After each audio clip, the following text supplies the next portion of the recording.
तो question number 34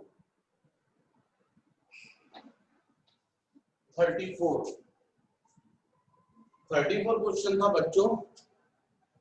A particle moves in the xy plane under the action of a force F such that the value of its linear momentum at any time t is px is equal to 2 cos t and py is equal to 2 sin t. The angle theta between force F and linear momentum at any time t will be। तो बच्चों px की value given है, py की value given है, तो ये हो जाएगा pxi प्लस pyj। तो p is equal to 2 cos t I plus 2 sin t j। ये हो जाएगा एक्चुअली में लीनियर मोमेंटम इन वेक्टर फॉर्म। अब फोर्स फाइंड करना चाहिए, तो फोर्स के लिए हमको मालूम है ddt ऑफ p। यदि हम लीनियर मोमेंटम को डिफरेंशिएट कर दें विद रिस्पेक्ट टू टाइम, क्योंकि आपने देखा है, पढ़ लिया आप लोगों ने Newton's laws of motion, rate of change of linear momentum. तो इस बेसिस पर ये आना चाहिए ddt of 2 cos t I plus ddt of 2 sin t j। तो डेफिनेटली dp बाय dt मतलब फोर्स, तो F पार ये हो जाएगा 2i कॉमन निकल गया, cos t का डिफरेंशिएशन माइनस sin t, तो -2 इंटू sin t i हो जाएगा, और यहां पर 2j कॉमन निकल गया, ddt sin t cos t। तो फाइनली ये हो जाएगा 2 cos t j। ये फोर्स हो जाएगा इन वेक्टर फॉर्म। हमको फाइंड करना है angle between F and P। तो F dot P is equal to mod of F mod of P into of cos theta। What is theta? Angle between force and linear momentum। Definitely cos theta is equal to F dot P upon mod F into mod P। अब आपको clear है cos theta is equal to F dot P, इन दोनों का dot product. ये दिख रहा है आपको 2 cos I का कोएफिशिएंट 2 cos t, ये आपको दिख रहा है -2 sin t, तो आप बोलेंगे 2 cos t into -2 sin t plus j के कोएफिशिएंट्स, तो 2 sin t into 2 cos t divided by. अब बच्चों अपन निकालते मॉड f और मॉड f निकालते, लेकिन प्रॉब्लम क्या हो गया, जो न्यूमरेटर दिख रहा है कैंसिल हो रहा है, तो क्यों मेहनत करें अपन। तो दिख रहा है ये नेगेटिव है और ये पॉजिटिव और सेम है, पूरा कैंसिल हो जाएगा, तो कुल मिलाकर आ जाएगा 0। तो cos theta is equal to 0 का मतलब थीटा इज इक्वल टू 90। इसका मतलब फोर्स और लीनियर मोमेंटम जो है वो परपेंडिकुलर है। तो इस क्वेश्चन का डायरेक्ट आंसर जो है वो हम लोग बता सकते हैं, वो हो जाएगा 90। कौन सा क्वेश्चन था? 34। इसका करेक्ट आंसर होना चाहिए सी। फिर next question number 35। Question number 35, let a bar is equal to I a cos theta plus j a sin theta be any vector, another vector b bar which is normal to a is, मतलब हमको first vector जो है ए बार given है a cos theta I plus a sin theta j, another vector b bar which is normal to a, मतलब हमको इसका perpendicular vector देखना है। तो बच्चों इसमें तो अपन को क्या करना पड़ेगा, चारों ऑप्शंस को चेक करना पड़ेगा और देखना पड़ेगा कि इस वेक्टर का किस वेक्टर के साथ में डॉट प्रोडक्ट 0 आ रहा है। जिसके साथ में डॉट प्रोडक्ट 0 आएगा तो इसका मतलब वही वेक्टर इस वेक्टर का परपेंडिकुलर होगा। तो इसका तो यही तरीका है।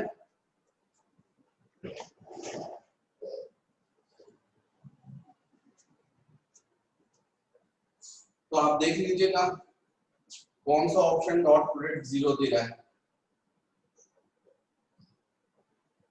क्वेश्चन नंबर 35, यदि b cos थीटा को अपन मल्टीप्लाई करते हैं तो ये रहेगा a cos theta b cos theta और वहां पर जाएगा a sin theta b sin theta, नहीं ये कैंसिल नहीं होगा। सेकंड वाले में क्या है, b sin theta b cos theta, लेकिन ये भी 0 नहीं होगा, ऐड हो जाएगा। सी ऑप्शन होना चाहिए क्योंकि सी ऑप्शन में बी बार हमको गिवन है बी साइन थीटा आई माइनस बी कॉस थीटा जे। तो जब आप ए डॉट बी निकालोगे तो यहाँ पर मल्टीप्लाई होगा, आई कोएफिशिएंट्स हो जाएगा a cos theta into b sine theta और प्लस इंटू माइनस माइनस, फिर यहाँ पर फिर से आ जाएगा a sin theta b cos theta, मतलब यहाँ भी a b sin theta cos theta a b sin theta cos cancel हो जाएगा, 0 आ जाएगा। a dot b is equal to 0। किस वाले ऑप्शन से, सी वाले ऑप्शन से। इसका मतलब इसका जो आंसर होना चाहिए वो सी होना चाहिए क्योंकि सी के साथ में डॉट प्रोडक्ट 0 आ रहा है। तो question number 36, the angle between two vectors given by is, angle find करना है, the angle between two vectors, इसमें फर्स्ट वेक्टर है a bar is equal to 6i plus 6j minus 3k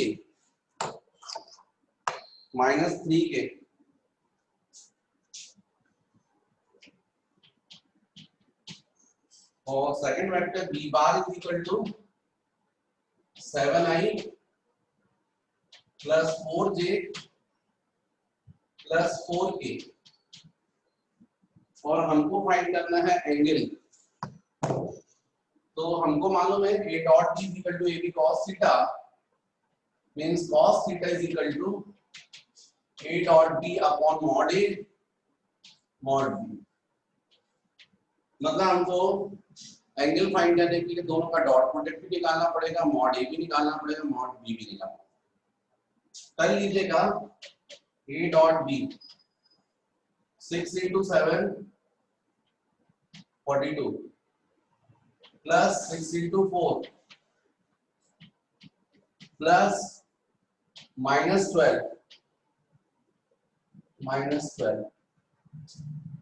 इसका मतलब 24 minus 12 हो जाएगा, 42 प्लस 12 44 तो 54 आ जाएगा। Mod a root over 6 square plus 6 square plus minus 3 square, तो ये रहेगा 36 प्लस 36 72 प्लस 9 81, मतलब 9 आ जाएगा। मॉड बी ये रहेगा root over 7 square plus 4 square plus 4 square, है ना। तो ये 16 प्लस 16 32 प्लस 49, 49 प्लस 32 81, ये भी 9 आ रहा है।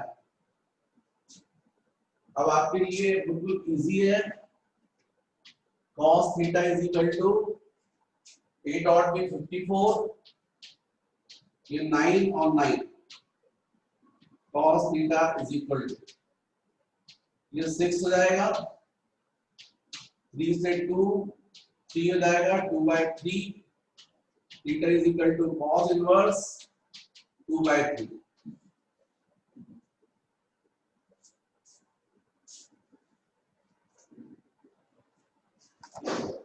कौन सा क्वेश्चन था?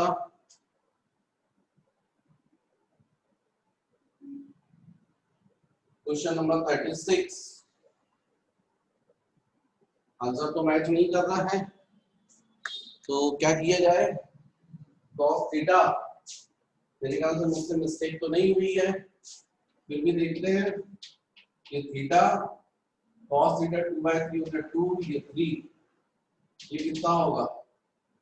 Perpendicular root over 3 square minus 2 square, 9 minus 4 5, root 5, मतलब sin theta is equal to root 5/3, इसका मतलब theta is equal to sin inverse root 5/3।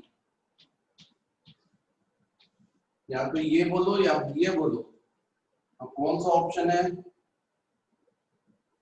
sin inverse root 5/3, D option match कर रहा है, इसका मतलब इसका करेक्ट आंसर होना चाहिए डी।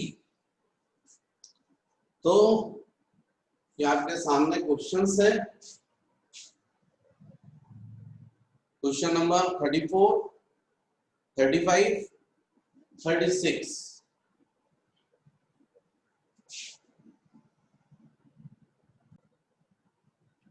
नेक्स्ट बच्चों question number 37।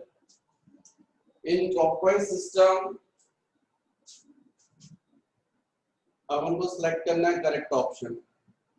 j cross k is equal to I dot I is equal to 0, j cross j is equal to 1, k dot j is equal to 1। I dot I तो 1 होता है ना, और यहां पर इसे हम बात चले 37, ये रहता है अपना I, J और K। तो J क्रॉस K होता है माइनस I, इसलिए गलत है। I डॉट I 1 होता है, ये भी गलत है, यहाँ 0 दिया है। J क्रॉस J 1 होता है, और K cross J minus I होता है। इसमें बच्चों करेक्ट आंसर C है, C। 38, the position of a particle is given by r bar and momentum 3I plus 4j minus 2k. The angular momentum is perpendicular to। अब ये दिक्कत हो गई यहाँ पर जो एंगुलर मोमेंटम होता है ना, ये रोटेशन मोशन है, चैप्टर में होता है ये होता है r क्रॉस p। तो आपको r और p का क्रॉस प्रोडक्ट निकालना पड़ेगा, तो ये जाएगा I J K 1 2 -1, फिर 3 4 -2। r क्रॉस p की वैल्यू है ना, r और p के आपको मालूम है I J K लिखेंगे, फिर r की जो ax ay az और p के लिए bx by bz। तो ये सॉल्व करने से जाएगा I इंटू 2 इंटू -2 -4 हो जाएगा, -4 इंटू -1 -4 इंटू +4 माइनस j, ये छोड़ दो, इसको छोड़ दो, 1 इंटू -2 -2 -3 इंटू -1 -3 +3 हो जाएगा प्लस के लोगे तो इस रो को छोड़ दो इस कॉलम को 1 इंटू 4 4 -3 इंटू 2 6। तो इस तरीके से angular momentum L is equal to 0I minus ये +1 है और इंटू -j और यहाँ पर जाएगा -2k। तो कुल मिलाकर हमको एंगुलर मोमेंटम ये मिला। अब हमको ये बताना है कि ये एंगुलर मोमेंटम किसके परपेंडिकुलर है, एक्स एक्सिस जिसके साथ में डॉट प्रोडक्ट 0 होगा तो इज इक्वल टू अपन इसको 0I लिखें। तो हमको मालूम है कि यदि L बार डॉट I करते हैं तो क्या हो जाएगा यहाँ पर 0I -j -2k dot I का मतलब हो गया I + 0j + 0k और इन दोनों का डॉट प्रोडक्ट निकालो तो 0 into 1 0 -1 into 0 0 -2 into 0 0 L dot I is equal to 0। इसका मतलब है ये एंगुलर मोमेंटम जो है ये परपेंडिकुलर है एक्स एक्सिस के, क्योंकि I के साथ में इसका डॉट प्रोडक्ट कितना आ रहा है 0 आ रहा है। मुझे लगता है अब ये इस क्वेश्चन का करेक्ट आंसर ए है। फिर 39 क्वेश्चन बच्चों फोर्स वेक्टर गिवन है और कोई पॉइंट है उसका पोजीशन वेक्टर गिवन है जिस पर ये वर्क कर रहा है फोर्स। एक्चुअली में तुम लोग जब रोटेशनल मोशन पढ़ोगे तब समझ में आएगा ये कोई पॉइंट है, ये यहाँ पर रॉड है, यहाँ पर आपको फोर्स लग रहा है मान लीजिए ये F और इस पॉइंट का पोजीशन वेक्टर r1। तो इस फोर्स की वजह से बॉडी जो है वो उसमें टॉर्क प्रोड्यूस हो जाता है।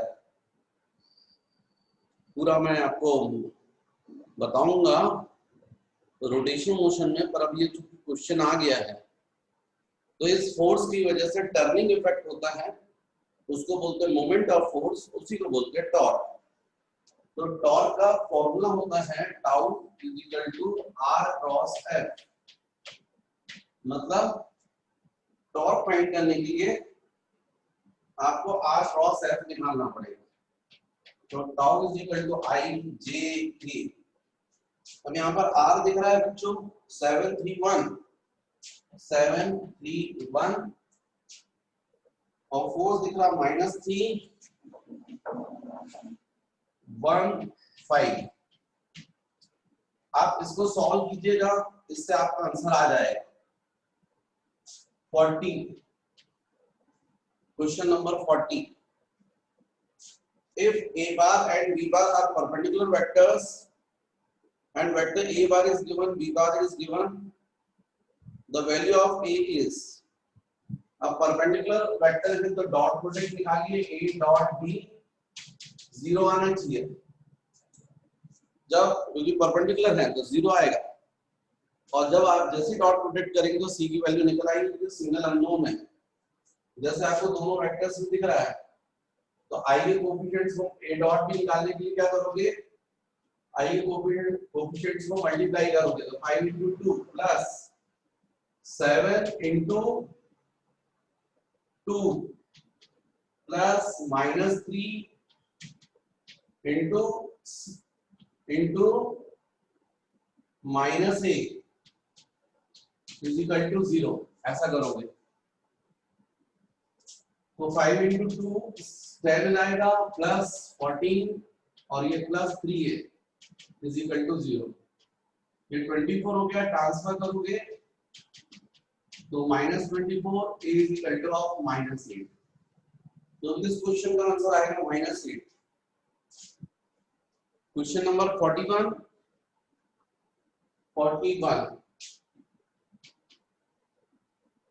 The force vector applied on a mass is represented as force vector is given and accelerates with 1 meter per second square. What will be the mass of the body in kg? तो बच्चों कुछ नहीं, force vector given है, कितना given है, force vector हमको given है 6i minus 8j plus 10k। आप मॉड एफ फाइंड कर लो, फोर्स का मैग्नीट्यूड कितना होगा, root over 6 square plus 8 square plus 10 square, मतलब 36 64 100। 36 प्लस 64 100 होता है भाई, 36 प्लस 64 100 होता है, 100 प्लस 100 200, मतलब 10 रूट 2। ये फोर्स का मैग्नीट्यूड आ गया। Force is equal to mass into acceleration, force हो गया 10 रूट 2, मास आपको फाइंड करना है और एक्सेलरेशन क्वेश्चन में गिवन है 1। इसका मतलब मास की वैल्यू आ रही है 10 रूट 2 और यही आपका आंसर होगा। ये हो गया क्वेश्चन नंबर 41।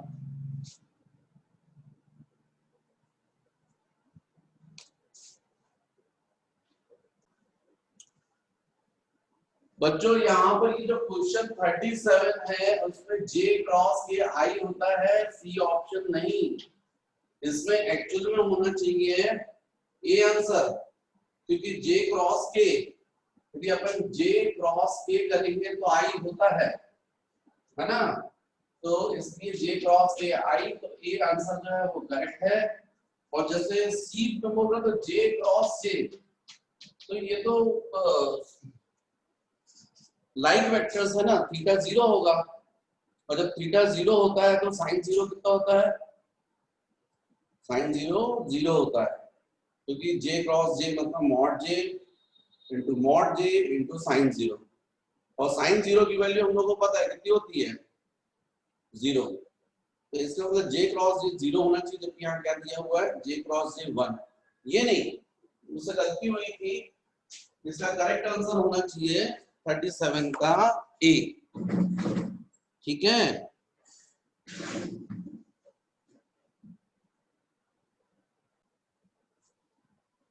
नेक्स्ट बच्चों क्वेश्चन नंबर 42। ये पैरेललोग्राम आपको गिवन है इस क्वेश्चन में, इसमें एक वेक्टर A और ये वेक्टर B, ऐसे 2 वेक्टर्स गिवन है और उनके एडजेसेंट, ये बोला the adjacent sides of a parallelogram are represented by 2 vectors. What is the area of parallelogram? Area actually में वेक्टर क्वांटिटी होती है, इसका डायरेक्शन हमेशा परपेंडिकुलर टू प्लेन होता है। ये पैरेललोग्राम का हॉरिजॉन्टल प्लेन में मान लो ये एरिया का डायरेक्शन होगा, और इस एरिया वेक्टर क्वांटिटी होती है, और एरिया ऑफ पैरेललोग्राम जो है इज इक्वल टू होगा A क्रॉस B। तो आपको ये जो A और B हैं वेक्टर्स, इनका क्रॉस प्रोडक्ट निकालना पड़ेगा, मतलब I J K 1 2 3 फिर 3 माइनस 2 और 1, तो इसको फाइंड कर लीजिएगा और फिर उसका मैग्नीट्यूड निकालेंगे तो कौन सा आ जाएगा ना। मैग्नीट्यूड में वेक्टर फॉर्म में पूछा गया, नहीं मैग्नीट्यूड पूछा है। ओके, पहले वेक्टर फॉर्म में कर लीजिएगा। तो डिटरमिनेंट को आपको सॉल्व करते बनता है, आप लिखेंगे I रो को छोड़ेंगे कॉलम को छोड़ेंगे 2 into 1 2 माइनस 2 into 3 माइनस 6, तो इसके साथ प्लस हो जाएगा माइनस J वाली रो J वाले कॉलम को छोड़ दो, 1 into 1 1 minus 3 into 3 9 plus K, इस रो को छोड़ दो इस कॉलम को, 1 into माइनस 2 माइनस 3 into 2 6, तो ये हो गया बच्चों 8i, ये हो गया -8, तो +8j हो जाएगा, -8k किया जाएगा। अब यदि आपको मैग्नीट्यूड फाइंड करना है इस एरिया का, तो √8² + 8² + 8², मतलब आंसर आ जाएगा 8√3। तो इसका करेक्ट आंसर होना चाहिए B. 43rd question number 43 what is the value of linear velocity if omega is given and r is given? तो बच्चों सर्कुलर मोशन में आप देखेंगे v = ओमेगा × r होता है, वेलोसिटी वेक्टर क्वांटिटी है, तो सही मायने में ओमेगा और r का क्रॉस प्रोडक्ट होती है। तो इसलिए यहां भी ऐसा ही कीजिए, ओमेगा और r दोनों गिवन है, क्रॉस प्रोडक्ट निकाल लीजिए, i j k 43 ओमेगा बोलो 3 - 4 1 3 - 4 1 r 5 -6 and 6, इसको सॉल्व कर लीजिएगा, आपका आंसर आ जाएगा। अब क्रॉस प्रोडक्ट निकालते आप लोगों से बनता है, तो मुझे लगता है कि अभी आपको करना चाहिए। फिर 44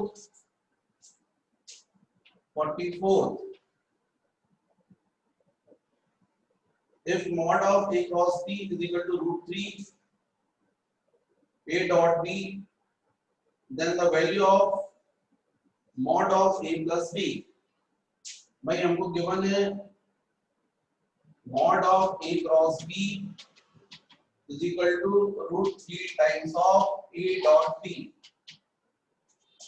अब mod of a cross b का मतलब ab sin थीटा और √3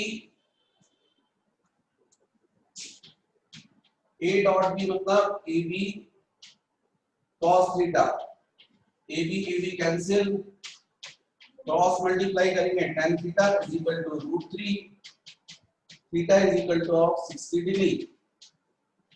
मतलब हमको गिवन वेक्टर्स के बीच का एंगल पता चल गया। अब जब गिवन वेक्टर्स के बीच का एंगल पता चल गया है, तो इन वेक्टर्स का रिजल्टेंट यदि आप फाइंड करोगे, भाई mod of a plus b बोला है, मतलब रिजल्टेंट का मैग्नीट्यूड फाइंड करना है। तो हमको मालूम होता r = √a² + b² + 2ab cos theta, theta की वैल्यू 60 हो जाएगी, cos 60 1/2 होता है, इस 2 को कैंसिल कर देगा, और इस तरीके से आपका आंसर आना चाहिए √a² + b² + ab, मतलब डी आंसर होना चाहिए।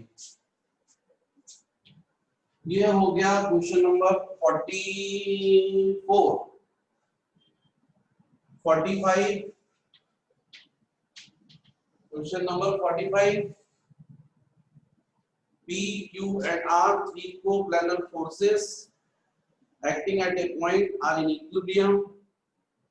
Given that P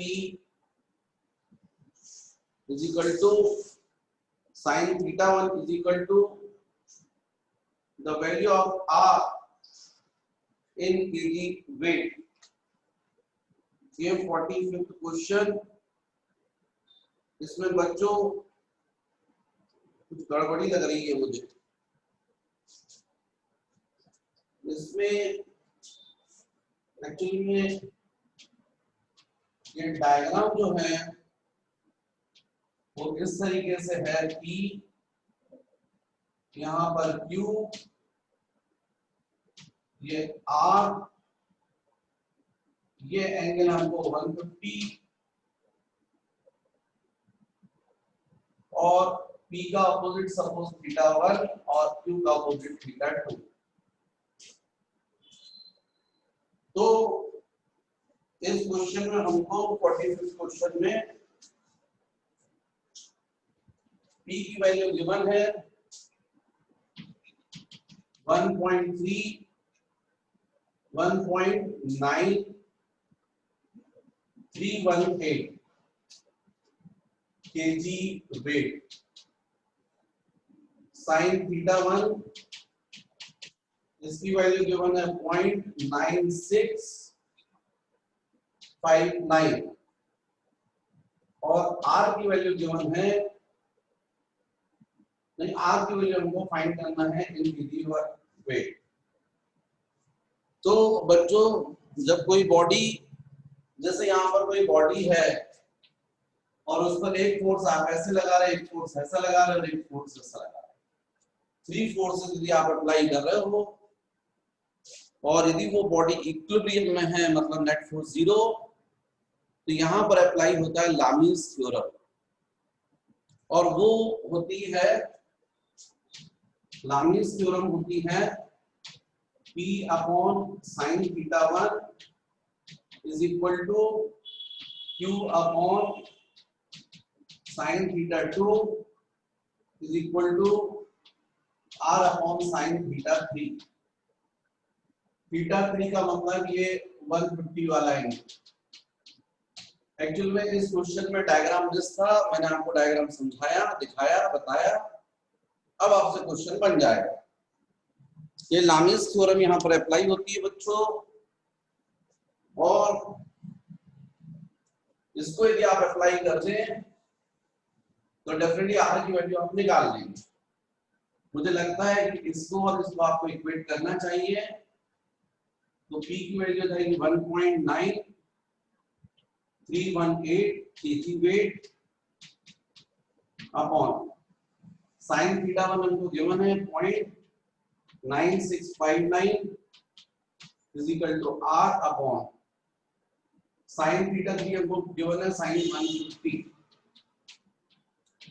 आपको शुरुआत का पहला चैप्टर एसटीसी मेथड में साइन 150 की वैल्यू कैसे निकालते हैं मैंने सिखाई है। साइन 180 माइनस 30 मतलब साइन 30, साइन 30 मीन्स 1/2। तो आप क्रॉस मल्टीप्लाई कर लीजिए और सॉल्व कर लीजिए, आंसर आ जाएगा 1/2 या 0.5 कर लीजिए इसको, यहाँ क्रॉस मल्टीप्लाई आएगा तो इसका की वैल्यू इनटू 0.5 डिवाइडेड कर सॉल्व करेंगे आप, R की वैल्यू आ जाएगी। Question number 45